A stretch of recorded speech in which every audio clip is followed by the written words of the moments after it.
Assalamualaikum warahmatullahi wabarakatuh.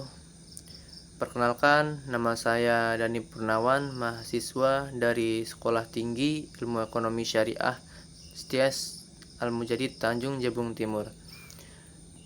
Dari program studi Ekonomi Syariah semester 3, dan pada kesempatan kali ini saya akan mempresentasikan makalah saya yang berjudul Kebijakan Fiskal melalui PPT, dan terima kasih kepada Ibu Siti Fatimah ME yang telah memberikan saya tugas ataupun memberikan sebuah tugas video untuk menyelesaikan sebuah tugas akhir ujian UAS dan dalam kegiatan ujian ekonomi makro.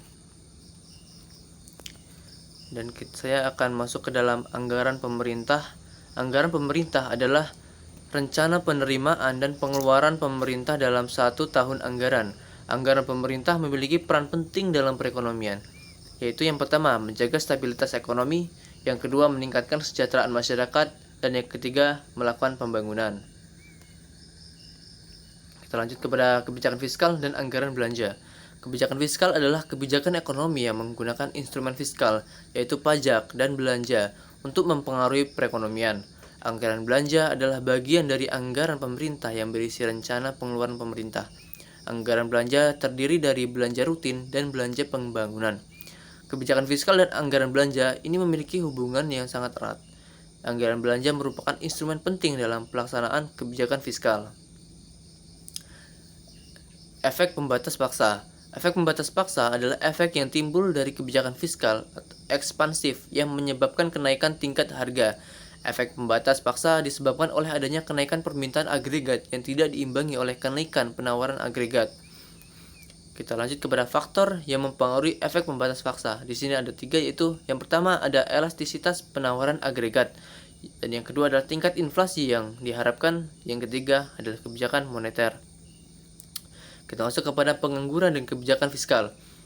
Pengangguran adalah suatu keadaan di mana seseorang yang tergolong angkatan kerja tidak mempunyai pekerjaan atau sedang mencari pekerjaan.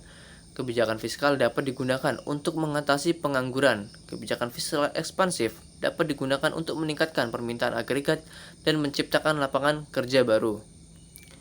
Kita lanjut kepada defisit yang dikoreksi secara siklis. Defisit yang dikoreksi secara siklis adalah defisit anggaran yang disebabkan oleh resesi ekonomi.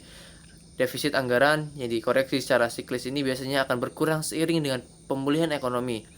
Defisit anggaran yang dikoreksi secara siklis terjadi karena adanya penurunan pendapatan pemerintah dan peningkatan pengeluaran pemerintah selama resesi ekonomi. Kita masuk kepada defisit anggaran sebagai tolak ukur. Defisit anggaran dapat disebabkan oleh berbagai faktor, seperti resesi ekonomi, kebijakan fiskal ekspansif, dan kebijakan moneter yang ekspansif. Defisit anggaran dapat digunakan sebagai tolak ukur untuk meningkatkan kinerja pemerintah. Defisit anggaran yang terlalu tinggi dapat menjadi masalah bagi perekonomian. Hal ini dikarenakan karena defisit anggaran dapat menyebabkan peningkatan utang pemerintah dan inflasi. Dan mungkin saya akan lanjutkan kepada kesimpulan. Dalam anggaran pemerintah, bukan hanya sekedar daftar angka, tetapi merupakan instrumen strategis untuk mencapai tujuan-tujuan ekonomi sosial. Dalam kesimpulan ini, kita dapat memahami bahwa anggaran pemerintah memiliki peran strategis dalam menjaga stabilitas ekonomi, meningkatkan kesejahteraan masyarakat, dan memfasilitasi pembangunan. Mungkin hanya ini yang dapat saya jelaskan. Mohon maaf jika saya memiliki banyak kesalahan dalam menjelaskan. Terima kasih. Assalamualaikum warahmatullahi wabarakatuh.